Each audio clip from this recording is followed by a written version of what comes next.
Hello everyone. Today is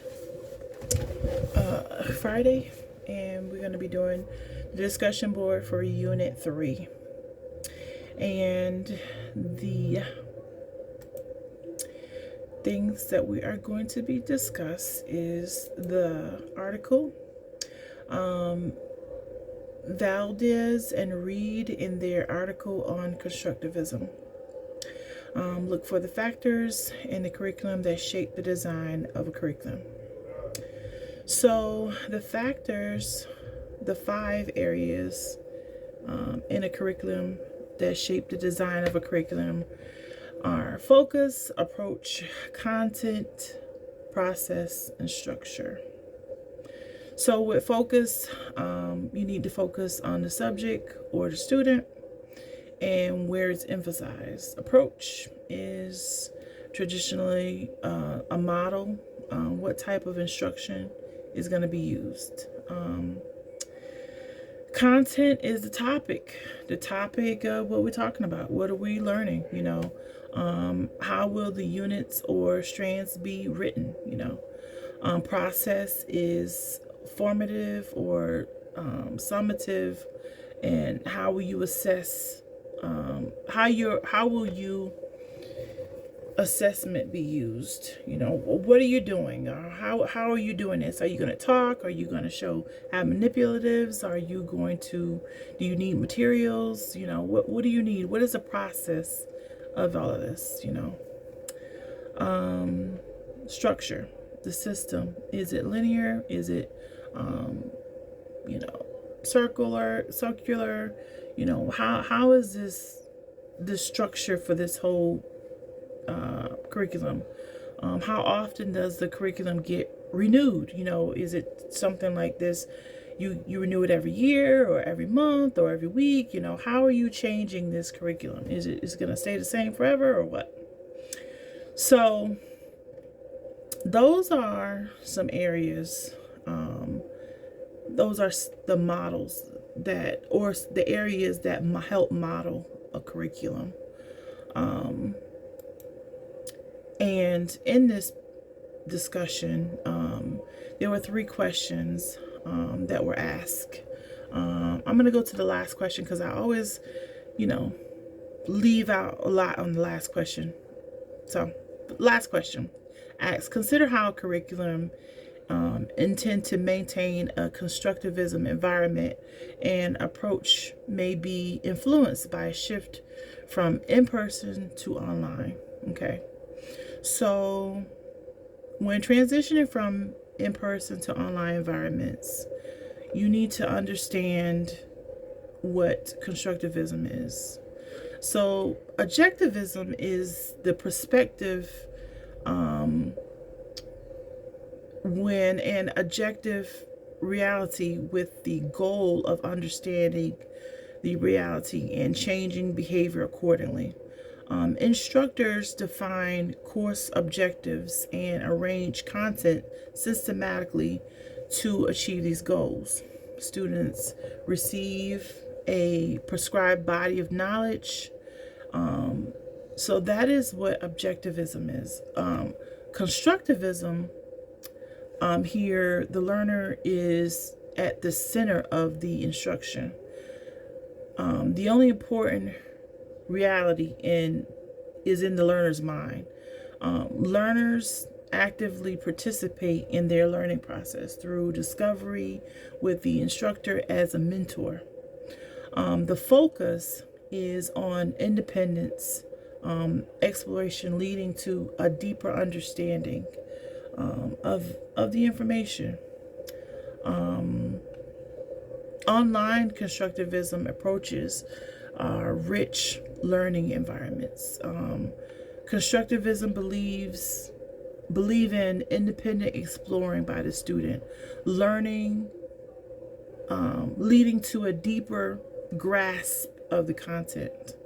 Online courses can provide that rich environment, that rich learning environment with depth. Can't say that word right. So in summary, maintaining a constructivism approach online involves creating engaging, collaborative, and authentic learning experiences while leveraging the flexibility and activity of digital platforms. Like, for example, our school is a digital platform, and the information that they give us, we have to use it accordingly. Go in depth learning, reading, actually going through and reading what, each model is, you know, how each model works, how the curriculum is made. Because, enable for you to know that, you got to read it. All right, so let's go to the first question. So that was the last question. The first question is, discuss how each of these characteristics of the curriculum may be affected by a change from in-person to online. So let's go through each one of them. So learning loss and achievement gaps. That's one of the characteristics. So an in-person is traditional classroom setting, which allows direct contact and direct interaction between the student and the teachers.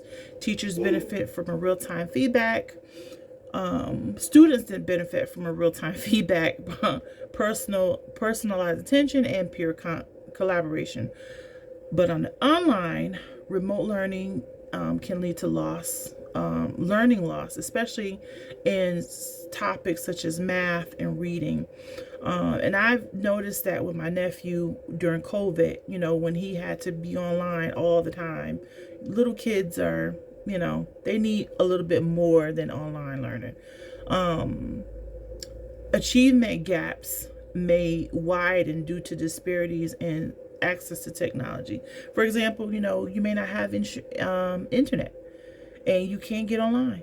You may not have a computer and you can't access your class. So those things, and your home environment, and your individual learning style, those may hinder you for online learning. Okay, so the next characteristic is core structure and flexibility.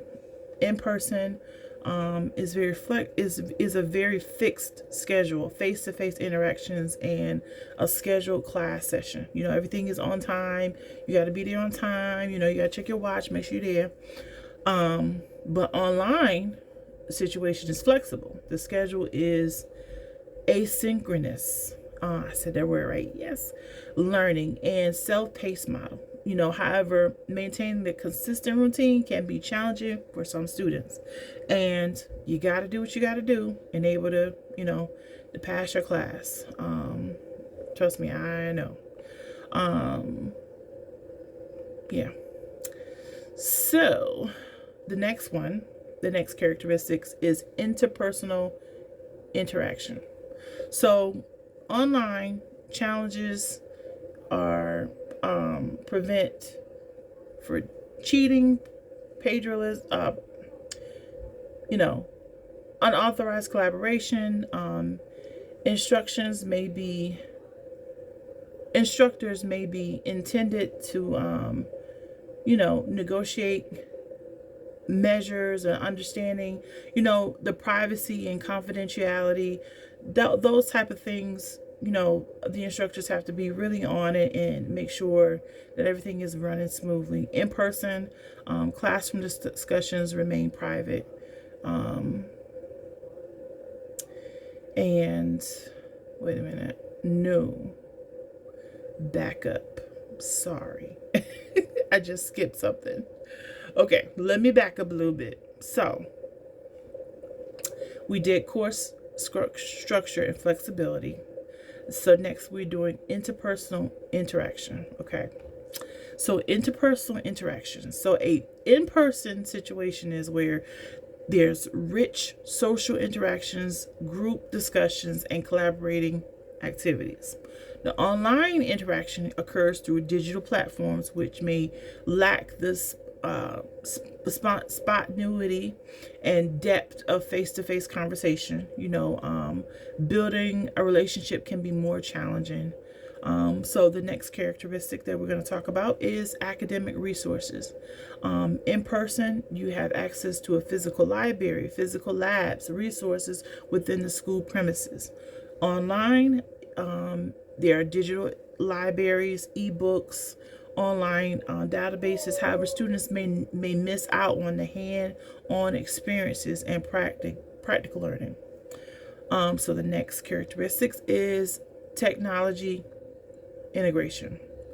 So in person, limited reliance on technology for instruction. So it's basically teacher, board, talk, student, you're right there.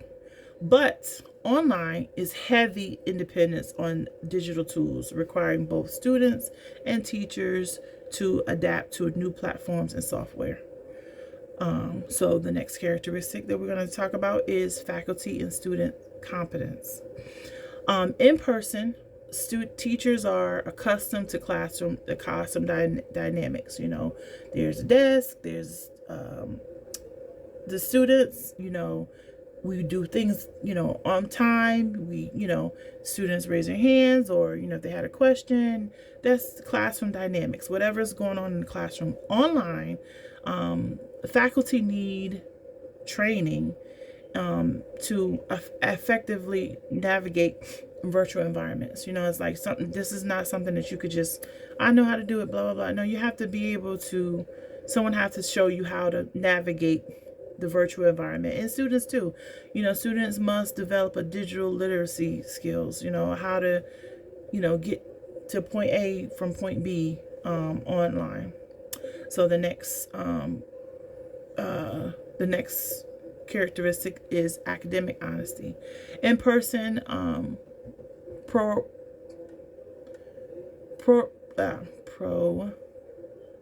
proctoring and monitoring during exams. So, teachers walk around the room, make sure everybody's on their own papers, doing this, doing that, and those things are monitored in classroom. So that's in person.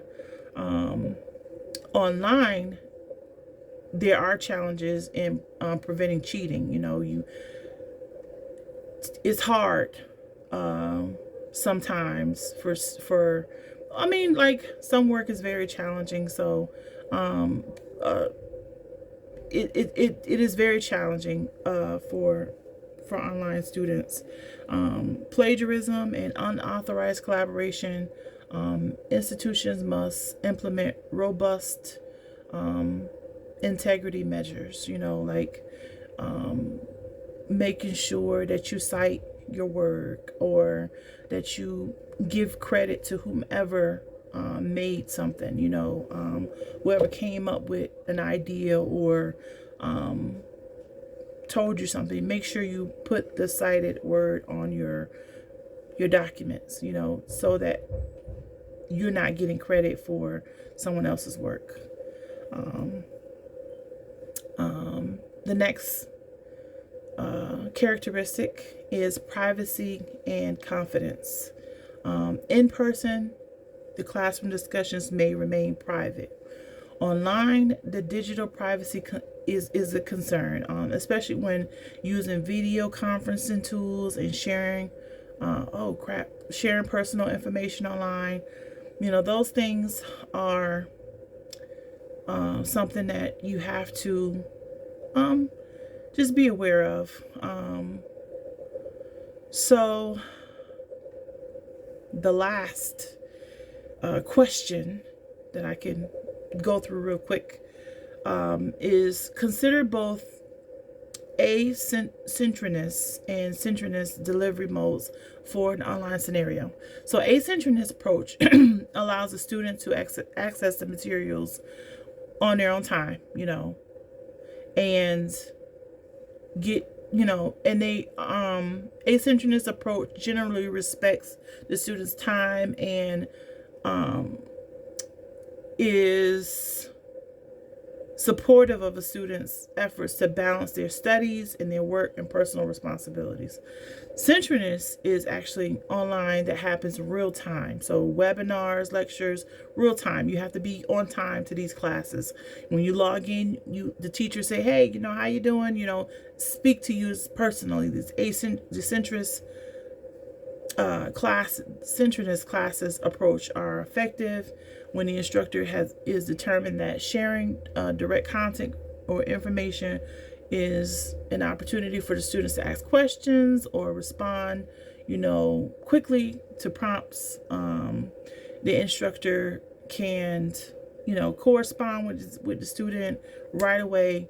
And if there's an issue or if there's a miscommunication, you can get right on it so you can fix that back. So those are my 3 questions. This is the end of my discussion board posting. I hope you enjoyed it. I know it's kind of long, but I had to get all of that out. Okay, so